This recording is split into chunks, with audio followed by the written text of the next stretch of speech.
Olá, o meu nome é Ana Feijão, sou cardiopneumologista a trabalhar em Angola e estou aqui para vos dar algumas dicas para aplicarem nos vossos exames de ecocardiografia.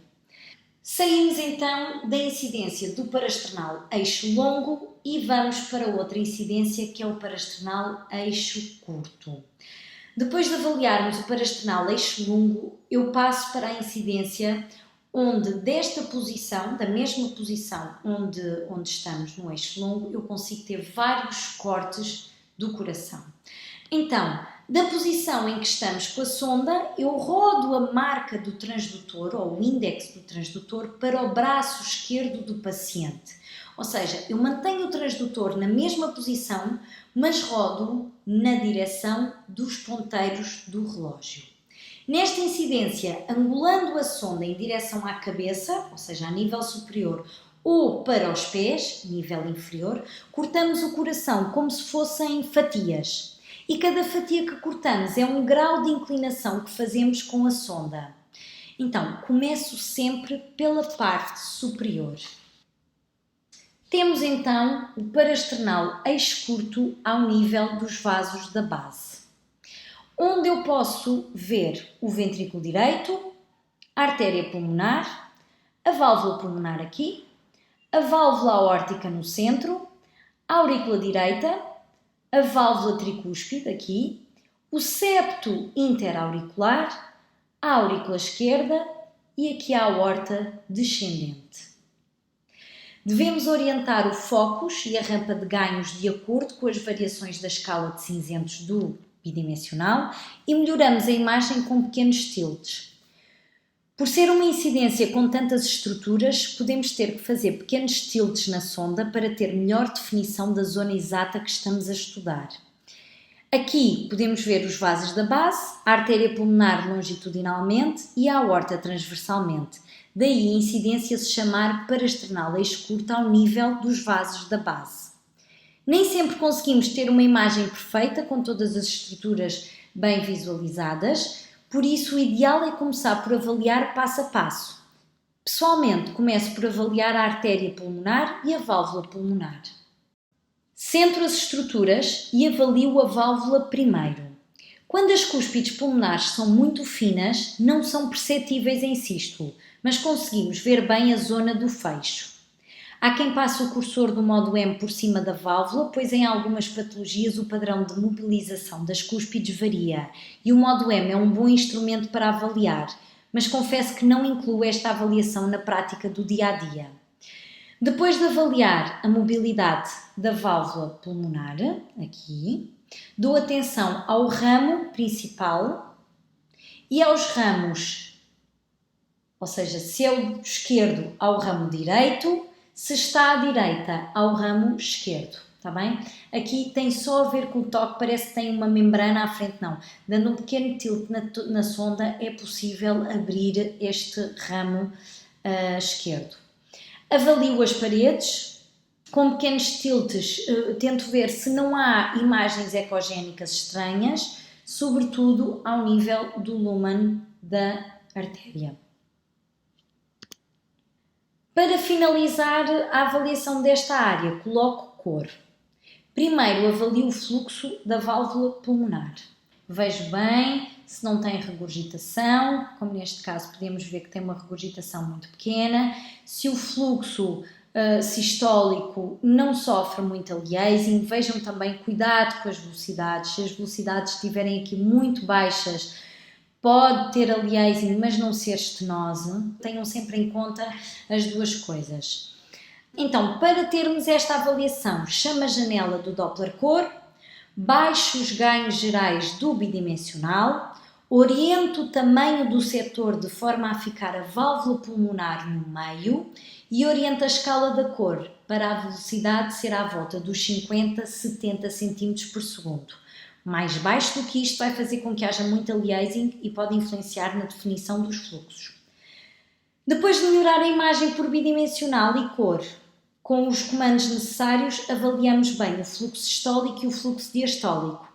É comum encontrarmos esta chamazinha, como eu já vos disse, a chamazinha que aparece aqui de vez em quando, estão a ver? Esta chama aqui em diástole que corresponde à regurgitação pulmonar. Aqui temos uma regurgitação um bocadinho maior, mais evidente, estão a ver este jato aqui.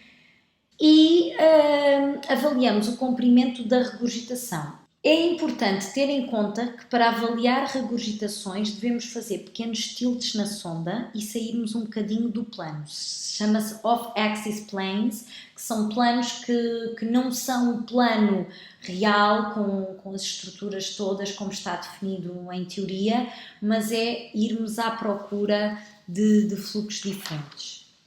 Devemos, a seguir, colocar a janela da cor sobre o ramo da pulmonar e incluir os ramos secundários para avaliarmos o comportamento do fluxo. Ora, temos o exemplo neste vídeo, no vídeo B, pronto, não consigo chamar o meu cursor, mas no vídeo B vocês podem ver que nós temos um fluxo constante, ou seja, é tanto sistólico como diastólico, muito exuberante, que parte a meio do ramo da pulmonar. Ora, este fluxo corresponde a um fluxo de persistência do canal arterial. É só para vocês perceberem os diferentes fluxos que nós podemos encontrar só na avaliação da artéria pulmonar e da válvula pulmonar. Em seguida, coloco o cursor contínuo sobre a válvula, porque é uma válvula que tem umas velocidades um bocadinho maiores. Normalmente, com pulsado, eu consigo ter uma boa definição do fluxo no Doppler espectral, no gráfico, mas eu prefiro avaliar com o Doppler contínuo. Oriento o cursor pelo fluxo do Doppler cor e chamo o gráfico espectral, como podemos ver, em D. Vou ter um gráfico com a aparência de uma curva triangular negativa, pois é um fluxo que se afasta da sonda. Devo calcular a velocidade máxima, que corresponde à velocidade máxima do fluxo da válvula pulmonar, ok? Um parâmetro importante para percebermos se existe estenose à passagem do fluxo do ventrículo direito para a artéria pulmonar. Existindo estenose, temos que avaliar se é abaixo da válvula subvalvular, na própria válvula, estenose valvular, ou acima da válvula supravalvular. Mas esta avaliação pode ser feita com o mapeamento com o Doppler pulsado, ou seja, vamos colocando a amostra do pulsado ao longo do caminho do fluxo, mas por Doppler cor normalmente já conseguimos ter uma percepção do início da turbulência. Que ativarem o gráfico espectral, eu vou lembrar-vos disto ao longo do vídeo. Lembrem-se que é importante orientar a linha de base e a escala das velocidades de forma a visualizarmos o pico da curva a ser estudada. E também devemos sempre orientar os ganhos e os filtros de forma a que toda a curva espectral seja bem definida. Seguindo os passos normais, chamo o gráfico espectral, como podem ver em C. Trabalho o gráfico, como vos disse, alinho, a linha de base tem que ficar alinhada de forma a vermos o pico do fluxo e a escala também deve ser orientada para ajudar. A curva correspondente à regurgitação pulmonar é uma curva em rampa, como podem ver aqui, esta rampa. É uma curva, é um fluxo diastólico. Quanto mais lenta for esta rampa, menos grave é a regurgitação, ou seja, se for uma rampa a pique de rápida velocidade, é sugestiva de regurgitação pulmonar importante. É uma curva positiva, pois é um fluxo que se aproxima da sonda, ou seja, o fluxo da regurgitação aproxima-se da sonda, a nossa sonda vai estar aqui e devo calcular a velocidade telediastólica. Aqui. Outro fluxo importante de avaliar é o fluxo da câmara de saída do ventrículo direito. Mantenha a janela do Doppler cor como está. Como é para avaliar uma zona específica, chama o cursor do Doppler pulsado. Defina a amostra para 4 mm ou menos e coloco a 5 a 10 mm antes da válvula pulmonar. A válvula pulmonar está aqui. E a amostra, podem ver estes dois tracinhos, é a amostra do pulsado, é colocada antes da válvula pulmonar. De seguida carrego de novo em PW e chamo o gráfico espectral que tem esta apresentação. É uma curva também triangular, negativa, pois é um fluxo que se afasta da sonda. Pode acontecer termos um spike vertical no início e no final, chamado clique de encerramento ou abertura, o que sugere um posicionamento correto da amostra. Tal como no anterior, sempre que ativarmos o gráfico espectral, lá está, lembrem-se, a linha de base, a escala, os filtros, os ganhos devem ser alterados de forma a termos um gráfico com esta aparência. Aqui devo calcular o tempo de pico, que é o tempo que vai desde o início do fluxo até ao pico, e devo calcular o tempo de ejeção, que é desde o início do fluxo até ao final. Estes são parâmetros que vão ajudar na avaliação das pressões pulmonares. No caso de pressões pulmonares aumentadas, a diferença entre os gradientes, entre a cavidade direita e a artéria pulmonar, vai ser grande, ao ponto de provocar uma subida da velocidade do fluxo rápida, ou seja, medindo do início da sístole até ao pico de pressão, se demorar menos de 100 milissegundos, é sinal que a probabilidade das pressões pulmonares estarem aumentadas é grande. Outro cálculo que podemos fazer para ter mais um parâmetro relacionado com as pressões pulmonares é dividir o valor da aceleração do pico da câmara de saída do ventrículo direito pelo tempo de ejeção. Se for inferior a 0,3, é sinal que a probabilidade das pressões pulmonares estarem aumentadas é maior. Ora, análise feita da câmara de saída do ventrículo direito até aos ramos pulmonares, já está. Passa então para a análise da válvula aórtica. A válvula aórtica aparece no centro, cortada transversalmente. A primeira coisa a fazer é avaliar a abertura das cúspides, a sua morfologia, já vista em eixo longitudinal, espessura e a quantidade das cúspides presentes. Por vezes é difícil apanhar um bom plano para apanhar as 3 cúspides ao mesmo tempo em sístolo, mas devemos fazer o possível para termos essa imagem.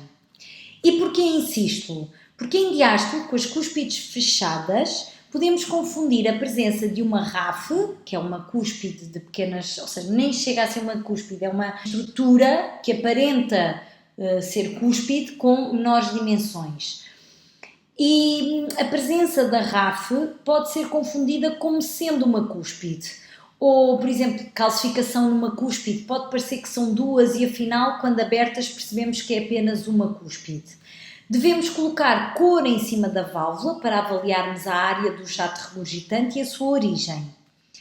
Então, chamo a janela do Doppler cor, baixo os ganhos gerais do bidimensional e oriento o tamanho do setor de forma a ficar a válvula aórtica no meio e conseguir avaliar bem o fluxo, como na imagem da direita.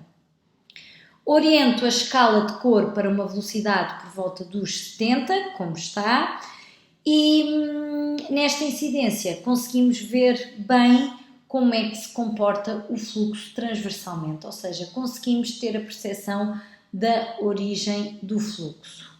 Podem ver, é uma zona muito pequenina aqui.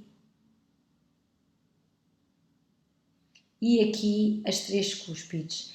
A cúspide coronária direita, a cúspide não coronária e a cúspide coronária esquerda.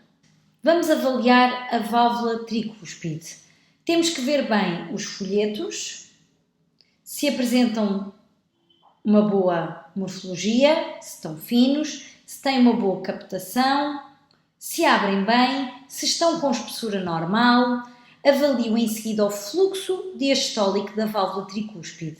Apesar de não ser uma medição rotineira, é importante saber como avaliar e o que avaliar. Chamo a janela do Doppler cor, baixo os ganhos gerais do bidimensional e oriento o tamanho do setor de forma a ficar a válvula tricúspide no meio e conseguir avaliar bem o fluxo.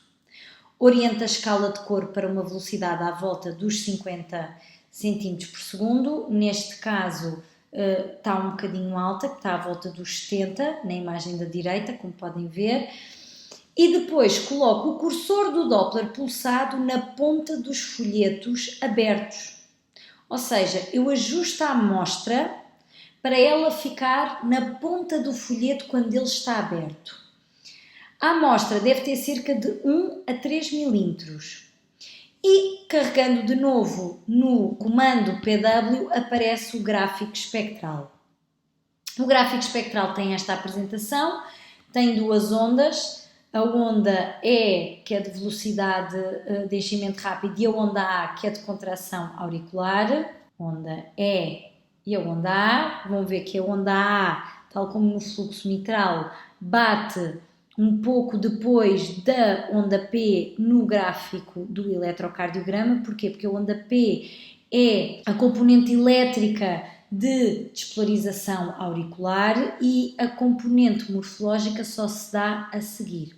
É normal o fluxo ter uma certa variação respiratória, por isso nas guidelines vem referido que devemos fazer estas medições ou no final da expiração ou fazer uma média ao longo de um ciclo respiratório. Se for necessário, podem ajustar a velocidade de varrimento de forma a ter mais ciclos num só gráfico, mas se o fizerem, voltem à velocidade de varrimento de 50 mm por segundo para avaliar o tempo de desaceleração, pois tem mais definição a rampa de fluxo. Ou seja, diminuindo a velocidade de varrimento, vamos ter mais ciclos numa só janela e conseguimos perceber como é que o fluxo varia ao longo dos ciclos respiratórios. Mas esta rampa, como é lógico, com uma maior velocidade de varrimento, terá mais definição do que se for mais curta. Para avaliar a regurgitação tricúspide, eu mantenho a janela do Doppler core em cima da válvula para avaliar a regurgitação. O importante na regurgitação tricúspide, para além de avaliar o comportamento do mosaico de cor, para perceber se é uma regurgitação importante ou não, é necessário fazer uma avaliação com Doppler contínuo para calcularmos a PSAP. E como é que se calcula a PSAP? O que é PSAP? Primeiro, basicamente é um valor que nos leva a apontar uma suspeita ou não de hipertensão pulmonar. PSAP quer dizer pressão sistólica da artéria pulmonar. Então, este valor calcula-se medindo o gradiente, ou seja, a diferença de pressão entre o ventrículo direito e a aurícula direita durante a sístole. Ou seja, na regurgitação tricúspide, eu vou ter que avaliar qual é que é o seu pico máximo. E posso chegar até ele medindo a velocidade do fluxo que existe entre as duas câmaras, ou seja, a velocidade da regurgitação. Já tenho a janela do Doppler core sobre a válvula tricúspide, coloco o cursor do contínuo alinhado com a regurgitação e volto a carregar no botão CW para chamar o gráfico espectral. E vou ter esta apresentação. O fluxo da regurgitação tricúspide é negativo, porque se afasta da sonda e tem um aspecto arredondado. Aqui não está muito bem definido, mas normalmente ele tem um aspecto arredondado. Volto a sublinhar que sempre que ativarmos o gráfico espectral é importante orientar a linha de base, ok? A escala, os ganhos gerais e os filtros, certo? Então, vou calcular o valor máximo da regurgitação, que vai ser aproximadamente aqui. E para chegar à pressão sistólica da artéria pulmonar, só tenho que acrescentar o valor da pressão na aurícula direita. E vocês perguntam, como é que se calcula o valor da pressão na aurícula direita? Esse valor é obtido de acordo com o diâmetro e com a cinética da veia cava inferior, mas já lá vamos. Ora, uma coisa importante para falar neste gráfico. Existem gráficos espectrais muito bem definidos em que nós vemos mesmo o fluxo redondo. Porquê é que eu coloquei este fluxo? Quando eu tenho fluxos assim, mal definidos, eu tento ao máximo encontrar um fluxo mais bem definido. Não encontrando, eu não calculo a velocidade máxima porque pode dar erroneamente uma PSAP falsa, subvalorizada ou sobrevalorizada, e acho que isso é pior. A avaliação das cavidades direitas. No parasternal eixo curto, devo avaliar a morfologia dos folhetos da válvula tricúspide, já avaliámos a regurgitação por Doppler core, já calculámos o gradiente máximo do fluxo regurgitante, vamos então avaliar bem a aurícula direita. Temos que ver a cavidade, as paredes da aurícula, se tem alguma imagem diferente. É uma incidência boa para visualizarmos rede de Chiari. São imagens filamentosas que aparecem no interior da aurícula sem qualquer significado fisiopatológico. Falsas membranas também são comuns na aurícula direita. Aparece como uma imagem ecogénica, linear. A rede Chiari aparece, são filamentos que parece que andam a dançar no interior da cavidade direita. As falsas membranas são imagens lineares que têm alguma mobilidade, mas muito pouca. É importante colocar sempre o Doppler corpo por cima para perceber se é mesmo uma falsa membrana ou se é uma estrutura mais complicada. Válvula de Eustáquio, válvula de Trapézios, são estruturas que são raras a encontrar, mas que existem, sendo a válvula de Eustáquio a válvula da desembocadura da veia cava inferior e a válvula de Trapézios, a válvula da desembocadura do seio coronário. Aparecem muito poucas vezes, às vezes só um restício da válvula, mas pronto, é importante terem atenção que estas estruturas existem e ao aparecer uma imagem diferente precisamos de investigar, claro, e ser uma destas estruturas a saber identificá-la a nível anatómico. Por fim, avaliamos o ventrículo direito, avaliamos a sua cavidade na câmara de entrada do ventrículo direito, ou seja, logo após os folhetos da válvula tricúspide, e na câmara de saída do ventrículo direito antes das cúspides da válvula pulmonar. A espessura da parede livre também é importante ver, a sua contractilidade, se está espessada, medi-la, se for caso disso, e a banda moderadora. Uma parte engraçado que já podia ter referido no parasternal eixo longo quando falei dela, mas só me lembrei agora. Uma coisa interessante que vim a saber num dos últimos artigos que li é que em casos de hipertensão pulmonar, a banda moderadora hipertrofia antes da parede livre do ventrículo direito. Pronto, achei curioso, fica aqui a informação. E pronto, é tudo. Temos o parasternal eixo curto ao nível dos vasos da base avaliado. Avançamos para os outros cortes do parasternal eixo curto. Ora, o varrimento dos ventrículos é uma possibilidade que o parasternal eixo curto nos dá muito importante. O parasternal eixo curto, como disse há pouco, é um corte transversal do coração. É como se o cortássemos às fatias. E esta fatia, ao nível dos vasos da base, é aquela que é mais trabalhosa em termos de avaliação. Fazendo o varrimento pelos outros níveis, a avaliação é mais subjetiva e mais rápida. E este varrimento é feito com pequenos tiltes da sonda, como se fizéssemos um scan do nível superior, dos vasos da base, à ponta apical do coração, que fica a nível inferior. Coisas importantes a ter em conta. Para além dos vasos da base, há 3 níveis muito importantes a registar e a gravar. O nível basal, onde vemos os folhetos da válvula mitral a abrir como se fosse uma boca de peixe.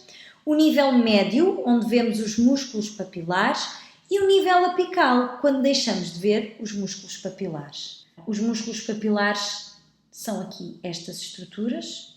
Enquanto virem estas estruturas, ao longo do varrimento estamos no nível médio. Mais coisas a ter em conta. Ao nível basal, ou seja, onde vemos os folhetos da válvula mitral, devemos ver como se comportam os folhetos, as zonas de calcificação, a abertura dos mesmos e se houver regurgitação mitral devemos colocar o Doppler core sobre a válvula, pois é a incidência perfeita para avaliarmos a origem do jato regurgitante. Nestes exemplos podemos ver a diferença entre uma válvula mitral normal, em A, e uma válvula estenosada, em B. Os folhetos em B quase que não abrem e estão muito calcificados.